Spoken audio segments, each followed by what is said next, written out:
As the Tesla fleet of cars ages, I am getting asked this more and more frequently. The question is, what does Tesla, or how does Tesla determine when their battery pack should get replaced under warranty? Meaning, at what point of failure does Tesla consider the battery pack to be broken or in need of refurbishment? It's a tough question to answer because there are so many variables that go into the answer, as well as so many different kinds of components that can affect the cause or the need of replacement. So based on over 5 years of Tesla Model S driving and many years now of ownership and dealing with service and talking with engineering employees, service employees, factory employees,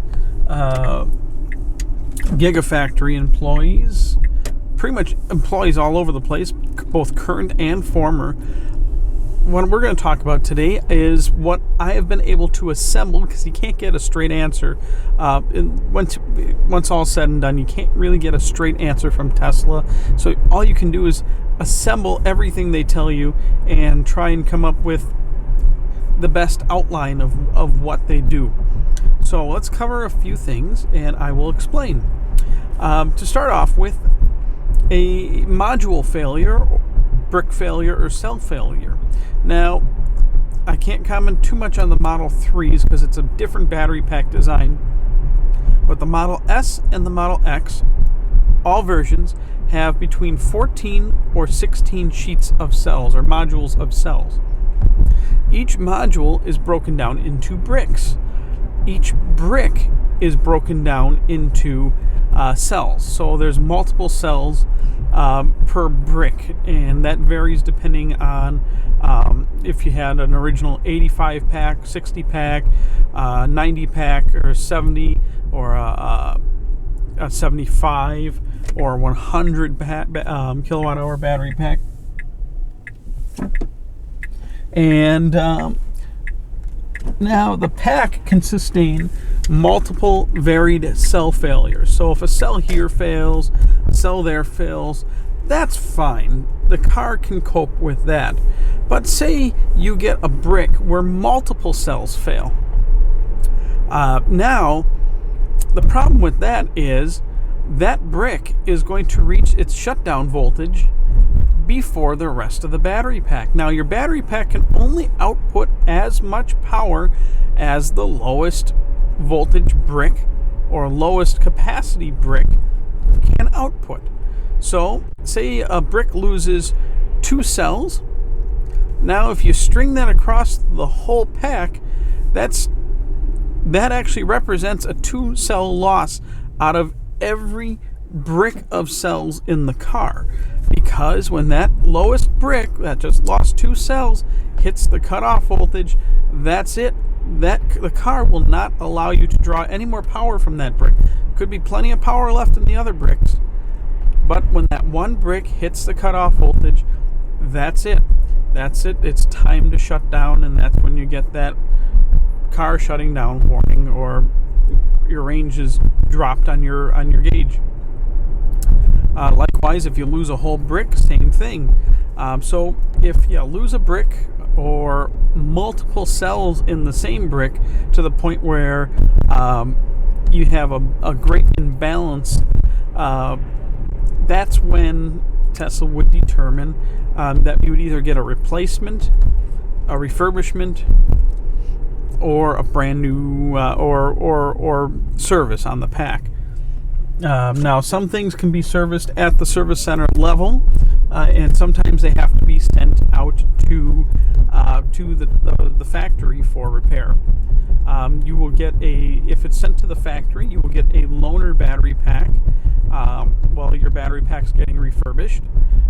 Or if available, you might just get an already refurbished battery pack, and they'll just pop that in and off you go. Now, a refurbished battery pack would Tesla states would be of equal or greater capacity than the one that they are removing. So that way you're not stuck with somebody else's battery pack that might have gotten really abused and worn out.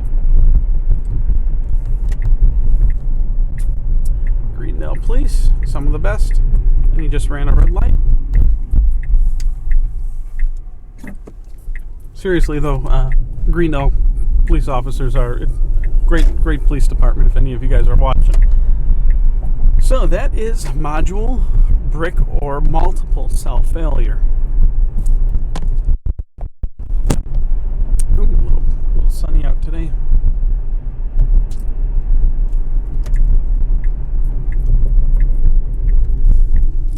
Next, we have circuitry failure. Now, there's multiple different kinds of circuitry in these battery packs, and this is going to be the same, although it could be implemented in different ways across the S, X, and 3. And I'm going to pull over. Let's find a nice shady spot. Now, one of the things is the BMS, or Battery Management System. The BMS is what is responsible. It's basically the computer or the brain of the battery pack. It checks the voltages of each brick, each cell. It calculates out the capacity of the pack as a whole. It calculates out the capacity of each module, each brick, the voltages, and it makes sure everything is in check and everything is healthy. And if it detects a problem, then that's when you get an alert, or the service center, when they run their test, will get the alert. But the BMS is the brain of the battery pack. If that fails, that means, again, battery pack refurbishment, replacement, or repair. Now, I am not sure if this can be done at a service center or not.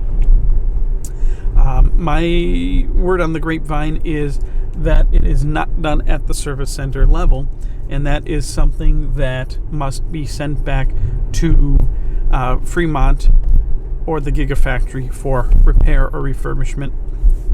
There's also battery balancing circuitry. Battery balancing circuitry, now, no matter how well you manufacture something, you're always going to get slight variations. No two lithium cells will ever be the same. Likewise, some cells will wear a little quicker than other cells. Given that, there is something called battery balancing or equalization.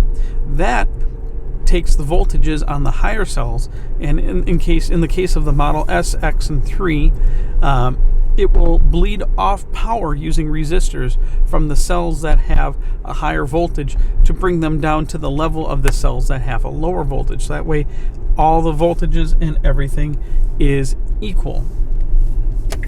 Now, if this circuitry were to fail, your pack could get severely imbalanced, and that's when you get problems with the range estimations, and your range is not correct. You can also, it would also show, like, if you were, I've seen people get pack replacements for this.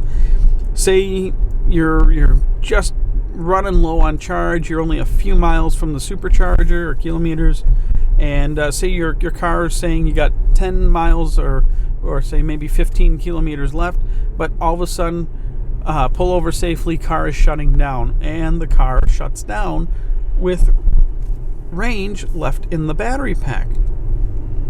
This is usually due to a major imbalance of the cells in the battery pack, or in other words, the bricks, imbalance between the bricks and the cells. And that could be caused by a failed battery balancing circuitry, or on the circuitry there's little resistors. That's how they bleed off the power, and these resistors, possibly one burned out, and you got a brick of cells that's completely out of balance with the rest of them. Park here for a few minutes. Had to find a nice shady spot. Let's see, what else do we got? Then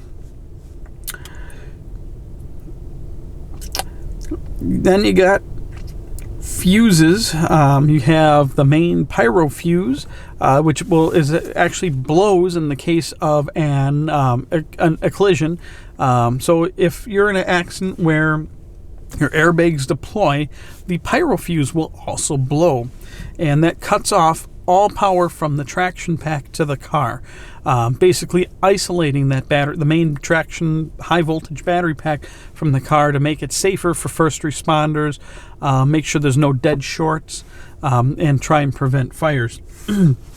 Now, the pyro fuse is something that can be replaced at service center level. So in case that blows, number one, it can be fixed at the service center level, so it can be fixed on site by one of Tesla's trained service center technicians.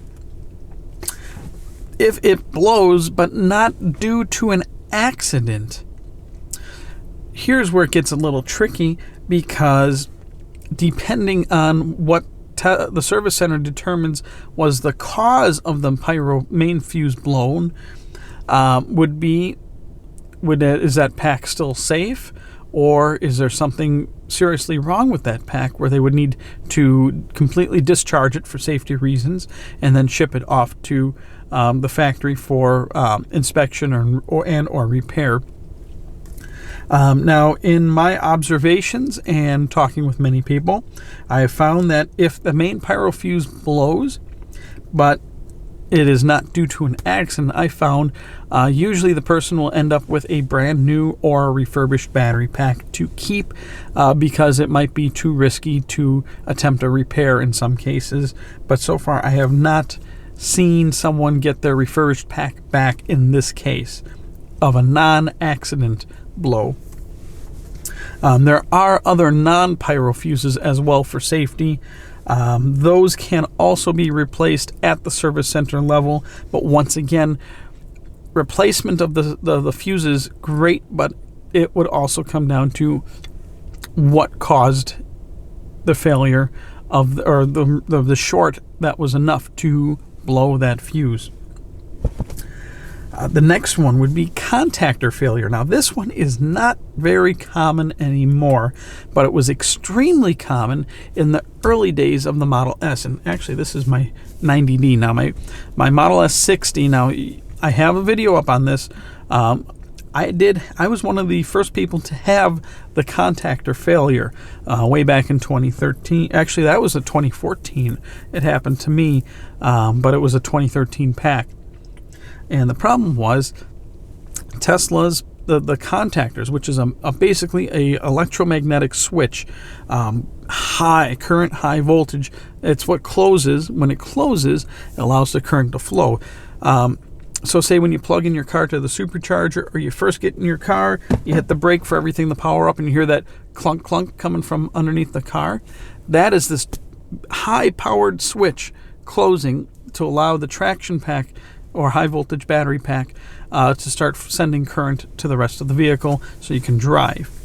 Now, the problem was these were not holding up to their specifications, and they had premature failure. And these should be lasting a very long time. And basically, when the contactor goes, and if it opens under high power, so for me, I was flooring it, accelerating onto the freeway when my contactor failed. So when it opened, that's when you get a sound that sounds pretty much like a gunshot or a shotgun going off. It goes boom, and then doot doot doot doot doot doot doot doot doot. Pull over safely, car shutting down. You get the whole works and all that fun stuff. Now, it's a toss-up. Some of the service centers send the packs back to Fremont for repair in this case. Some of them do it on site. Now, since this is such a rare thing, I haven't heard anything about this, or too many people having this failure in the last year or two. It's the end of 2018. I haven't heard of anybody having this failure except some people that had original packs from 2012 and 2013 that still had the old defective, or not defective, but less reliable contactors in them. still a warranty replacement item. So if your car is still under warranty, that is still covered, and they even might Goodwill that if you're out of battery pack warranty. And so far, I mean, just short of an accident, the only people that should be out of battery pack warranties right now are the original 40 kilowatt hour and 60 kilowatt hour car owners, because there was a 120 and 125,000 mile limitation on the battery pack warranty. 8 years or 120 or 125,000 miles.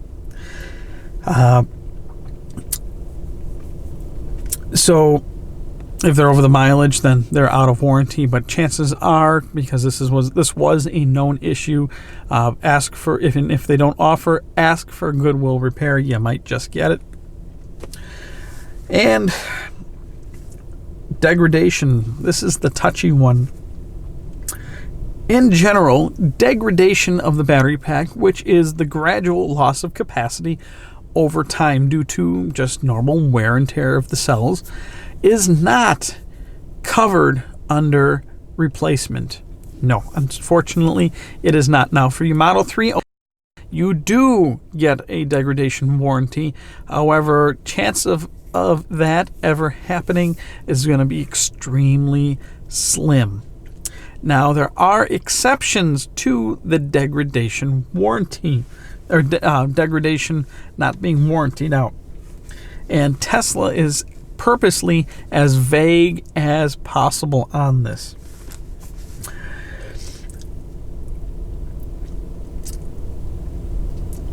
And it is impossible to get the straight answer. So, once again, this is where I had to put together the collection of all my experience, all my conversations, all my sneaking around and accidentally overhearing conversations.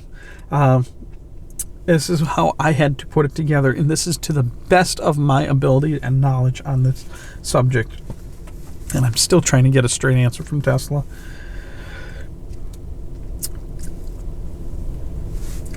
I'm just going to read what I wrote, because So, it is fairly impossible to get the straight answer on at what point degradation becomes abnormal. So, while normal degradation is not covered under warranty, abnormal degradation is. So if your pack is degrading or wearing faster than what it should be, that is actually covered. The trick is, at what point does Tesla consider it abnormal degradation?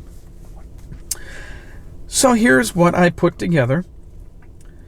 A, normal degradation of the battery, and this is the steps that they kind of take to determine this. A, normal degradation of batteries is not covered. B, abnormal degradation is covered. So that leaves us to C. How much capacity dropped? And I'm going to flip up some video shots here, screenshots, and let me plug in. I do have some access to the BMS in my car, so I'm going to plug that in, and I'm going to do a screen record and overlay that into the video here. I use Tesla Spy. So how much has capacity dropped? And I'm going to give an example. Right now on my 90D, my pack capacity is 76 kilowatt hours. That's a bit of a drop, and that's according to the car's own computer doing the calculations. It's not too good, but they still say it's normal. So how much has it dropped? So next they would see how much has the actual capacity dropped. What is the age of the pack? So that factors in too. About how many charge and discharge cycles has the pack gone through? Is there a specific group of cells or a brick in the pack, which leads us to the very first subject of brick or module or cell failure? So is there a specific cell or brick or module that is not performing as well as the others. And next, here's where it gets really iffy. The next, they take into factor your geographic region. So yes, do you live in, and I'm going to use North America for example, is your car primarily based on the Midwest, the down deep South, desert areas such as Nevada, New Mexico, Arizona? Is it in California or the West Coast? Yes, that's considered a major region. So they group it into what region your car is primarily kept in. Is it kept in Alaska? Or is it kept in Canada? Just throwing those out there. They then go on, what's your trim level? What size pack do you have? Do you have an original 60, an original 85? Do you have a 90? Do you have a 75? Do you have a 70? Do you have a 100? So next, they go by what battery, and there's chemistry changes between those as well. Next, they go into a comparison. Oh yeah, and they also take in consideration, is it a performance car or a non? So is it a standard or a P100DL, P85, P85DL, P85 with insane mode, P9, you get the idea. Then they compare how your car is wearing or battery pack is wearing with other vehicles in your geographic geographic region.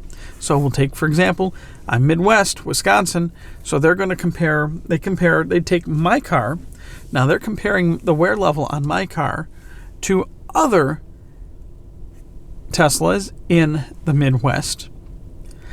And then they break it down yet once more.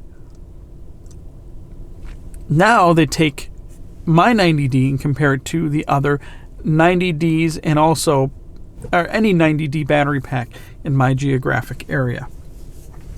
And then that's when they will pretty much always come back and say, your battery pack is wearing how in comparison with the rest of the fleet. Your battery pack is wearing normally in comparison with the rest of the fleet. And then just say, then that means that basically is their way of saying there's no problems, we're not going to do anything. Whereas I can pretty sure tell you, now my problem with this is that, okay, if it's wearing the same as the rest of the fleet, but if the rest of the fleet has a problem with a specific battery pack, that argument doesn't stand up. Yet, and they also will not provide any concrete data. They will just say, and you got to take your word for it, that your battery pack is wearing how the rest of the fleet is. Now, as I said, my car is a 90D. 90Ds, when brand new, or 90 kilowatt hour battery packs when brand new, only had a capacity of 85.8 kilowatt hours, with about 81.6 kilowatt hours of usable capacity. Right now, and the BMS is calculating. Right now, my car, the BMS says my pack is 75.9 kilowatt hour capacity. So I think that is a pretty big drop. I mean, that's a 10 kilowatt hour capacity loss. I'm basically now driving a 75D, only carrying around the weight of a 90D. And to make it even more worse is, see that huge drop right there? And you know what? Let's just do a screen grab here. Screenshot. So you guys can look there. You see the that drop on the left side of the picture there. Now I only got an 8 millivolt imbalance in my pack. However, it's always that section of cells that seems to have a lower voltage than the rest of the pack. So that leads me to believe I have a module or a brick that is having some trouble. In the case of my car, there are 96 bricks of cells, and 1, 2, 3, 4, 5, 6, 7, 8, 9, 10, 11, 12 of them are at a lower voltage on average than the rest of the pack. This is also the same group of cells that finishes charging higher. So it leads me to believe that there is a cell failure or a problem in there. The problem comes down to the blanket statements from Tesla. They will just say there is no problems unless your car is shutting down mile with range left on your range gauge. There's really not much they're going to do, or if the car is not drivable at all. So unfortunately, Tesla is not very open about their battery packs, and of course I don't blame them. They're trying not to waste money or bleed more money where they don't necessarily need to be. But the truth is they do have problems with some battery packs, and they need to step up more to it. So I hope you learned a little bit and took some of the questioning out of how Tesla determines battery pack failures. If I've missed some things, please comment in the section below. Don't forget, like and subscribe. Oh, Granny's calling. Like and subscribe. If I missed something that you'd like me to touch on maybe in the future, or just comment in the comment section below, and let me know. Or if you have more information to share, please do. And see you guys next video.